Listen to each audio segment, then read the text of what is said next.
देश में गृहयुद्ध या धार्मिक युद्ध की स्थितियां पैदा कर सकता है। हो सकता है कि आप इस बात से सहमत हो या सहमत नहीं हो, किंतु न्यायपालिका से जुड़े कुछ तथ्य हैं जो हमें भूलने नहीं चाहिए। इस वीडियो में हम 10 ऐसे महत्वपूर्ण अवसरों के बारे में बताएंगे जब सर्वोच्च न्यायालय के जजों ने कुछ ऐसा किया जिसे हिंदुओं के प्रति पूर्वाग्रह और असंवेदनशीलता माना जा सकता है। 1.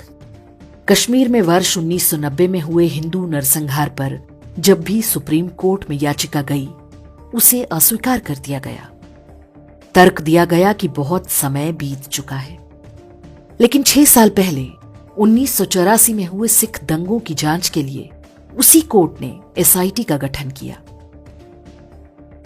केंद्र सरकार ने जब कश्मीर में इस्लामी आतंकवाद के लिए जिम्मेदार धारा 370 हटाई, तो सुप्रीम कोर्ट ने उसके विरुद्ध सुनवाई करने के लिए एक उच्च स्तरीय बेंच का गठन कर दिया, जबकि वो एक विधायी निर्णय था जिसका किसी न्यायालय से कोई लेना देना नहीं। 2. वक्फ एक्ट में वर्ष 1995 में वे प्रावधान जोड़े गए थे जिनसे मुसलमानों को अधिकार मिल गया था कि वे जब चाहें किसी भी भूमि पर दावा ठोक सकते हैं और पीड़ित व्यक्ति इस अन्याय के विरुद्ध कोर्ट भी नहीं जा सकता। स्वतः संज्ञान लेना तो दूर, जो हिंदू इस पक्षपाती कानून के विरुद्ध सुप्रीम कोर्ट गए, उन्हें भी ये कहकर भगाया जाता रहा कि तुम्हारा इस केस से क्या लेना देना है। कई लोगों पर आर्थिक दंड भी लगाया गया। पूरे 30 साल तक सुप्रीम कोर्ट को एक बार भी नहीं लगा कि वक्फ एक्ट संविधान में सेक्युलरिज्म की मूल भावना के विरुद्ध है। 10 साल के अंदर वक्फ बोर्ड ने 20 लाख एकड़ से अधिक भूमि हड़प ली और न्यायपालिका तमाशा देखती रही। और जब इस अन्याय पर रोक लगी तो जज साहब पंचायत लगाकर बैठ गए। ऐसी ऐसी टिप्पणियां की जाने लगी जो करोड़ों हिंदुओं के लिए जले पर नमक की तरह है। 3. सुप्रीम कोर्ट बहुत ठसक के साथ कहता है कि भारत सेक्युलर देश है, लेकिन वर्ष 2012 में जब हिंदू मंदिरों पर सरकारी नियंत्रण का मुकदमा पहुंचा तो उसे सांप सूंघ गया। 1 दशक से अधिक समय तक याचिका पर कुंडली मारकर बैठने के बाद कह दिया कि याचिकाकर्ता को हाई कोर्ट जाना चाहिए, जबकि इसी देश में सरकारी सब्सिडी पर हज यात्राएं चलती रहीं, लाखों मौलवियों को टैक्सपेयर के पैसे से वेतन दिया जाता रहा, एएमयू और जामिया जैसे तथा कथित अल्पसंख्यक विश्वविद्यालयों और मदरसों को सरकारी खजाने से करोड़ों का फंड दिया जाता रहा। मंदिरों में हिंदुओं के चढ़ावे के पैसे चर्च और मस्जिदों को बांटे जाते रहे, लेकिन एक बार भी सुप्रीम कोर्ट को धर्मनिरपेक्षता की चिंता नहीं हुई। एक साधारण सा तर्क सर्वोच्च न्यायालय के खानदानी जजों के पल्ले नहीं पड़ा कि यदि भारतीय राज्य धर्मनिरपेक्ष है तो वो हिंदू मंदिरों को नियंत्रित कैसे कर रहा है।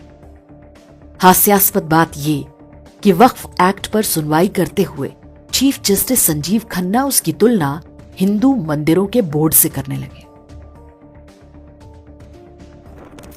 4. कांग्रेस सरकार ने वर्ष 2009 में शिक्षा का अधिकार यानी राइट टू एजुकेशन नाम से ऐसा कानून बनाया जो हिंदुओं द्वारा संचालित स्कूलों को बाध्य करता है कि वे 1/4 सीटों पर गरीब बच्चों को मुफ्त में पढ़ाएं। लेकिन मुसलमानों या ईसाइयों के स्कूलों को इससे छूट दे दी गई। हिंदुओं के लिए स्कूल चलाना महंगा हो गया, उन्हें फीस बढ़ानी पड़ी। फीस कम होने के कारण हिंदू माता पिता भी अपने बच्चों को मुसलमानों या ईसाइयों के स्कूलों में भेजने को विवश होने लगे। हजारों की संख्या में हिंदुओं के स्कूल बंद हो गए। कुछ के संचालकों ने धर्मांतरण करके अपने स्कूलों को बचाया। हिंदुओं ने आरटीई एक्ट को सुप्रीम कोर्ट में चुनौती दी, लेकिन न्याय नहीं मिला। उस समय तक यह स्पष्ट हो चुका था कि सोनिया गांधी ने भारत को ईसाई देश बनाने के लिए राइट टू एजुकेशन एक्ट बनवाया है, लेकिन सर्वोच्च न्यायालय को एक बार भी नहीं लगा कि इससे सेक्युलरिज्म को कोई खतरा है। 5. हेट स्पीच को लेकर सुप्रीम कोर्ट का रवैया उसके पक्षपाती चरित्र का सबसे बड़ा सबूत है। 28 अप्रैल 2023 को सुप्रीम कोर्ट ने आदेश दिया कि यदि हेट स्पीच की कोई घटना होती है तो राज्य सरकारों को तुरंत एफआईआर करनी होगी, चाहे कोई शिकायतकर्ता हो या ना हो। यदि इसमें देरी होगी तो राज्य सरकार पर अवमानना का केस चलेगा। उदयनिधि स्टालिन और डीएमके नेताओं ने सनातन धर्म को लेकर आपत्तिजनक बयानों की झड़ी लगा दी, लेकिन तमिलनाडु सरकार ने कोई एफआईआर नहीं दर्ज की। अपने ही आदेश के उल्लंघन पर सुप्रीम कोर्ट ने चुप्पी साध ली। यह आदेश देने वाले जस्टिस केएम जोसेफ की ही कोर्ट में जब उदयनिधि स्टालिन के बयानों की चर्चा की गई तो उन्होंने मुस्कुराते हुए इसे अभिव्यक्ति की स्वतंत्रता बताने का प्रयास किया। सर्वोच्च न्यायालय ने लगभग स्पष्ट कर दिया है कि नुपुर शर्मा जब कुरान की आयतों को कोट करेंगी तो वो हेट स्पीच होगा, और जब कोई ईसाई सनातन धर्म को डेंगू मलेरिया बताएगा या कोई मुसलमान 15 मिनट पुलिस हटा लेने की धमकी देगा तो वो अभिव्यक्ति की स्वतंत्रता माना जाएगा। 6. भारत में देवी के कुछ मंदिरों में पशु बलि की प्राचीन परंपरा रही है। विशेष रूप से शाक्त संप्रदाय में यह आवश्यक माना जाता है।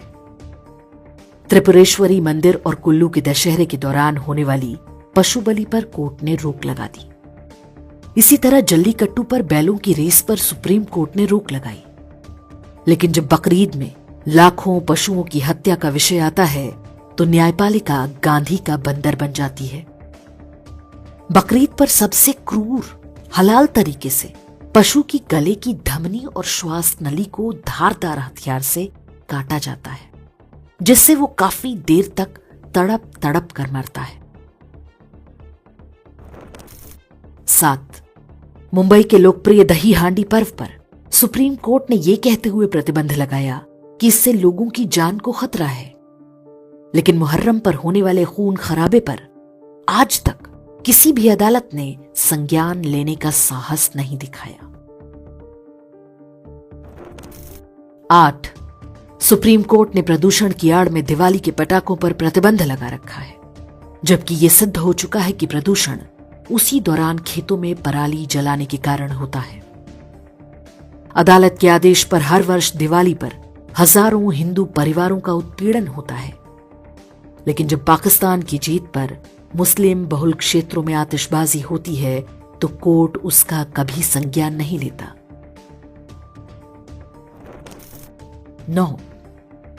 अयोध्या राम मंदिर केस, जिसे हिंदू अपनी बड़ी न्यायिक जीत मानते हैं, उसी निर्णय में सुप्रीम कोर्ट ने 1991 के प्लेसेस ऑफ वर्शिप एक्ट को सही बता दिया, जबकि अयोध्या को शुरू से ही इससे बाहर रखा गया था।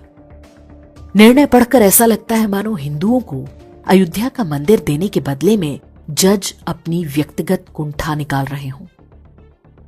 राम मंदिर केस में सुप्रीम कोर्ट की ये टिप्पणियां न्याय की सार्वभौमिकता के सिद्धांत का उल्लंघन है। 10.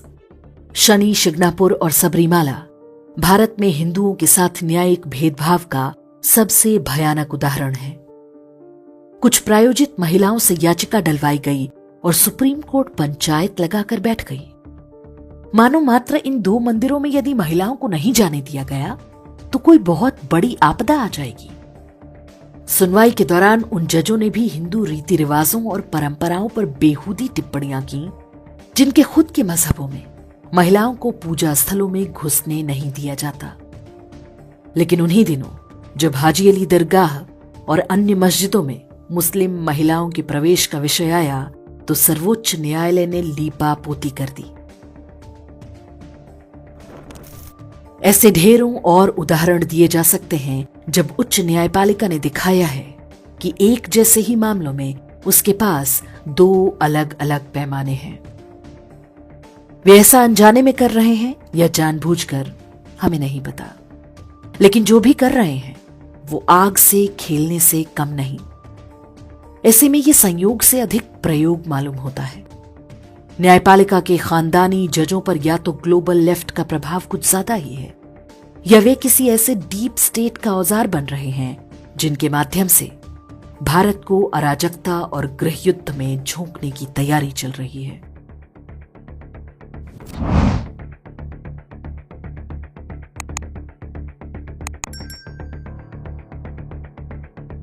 इंडेक्स ऑनलाइन के वीडियो समाज को समर्पित हैं। आप इनको डाउनलोड करके जैसे चाहे वैसे प्रयोग कर सकते हैं।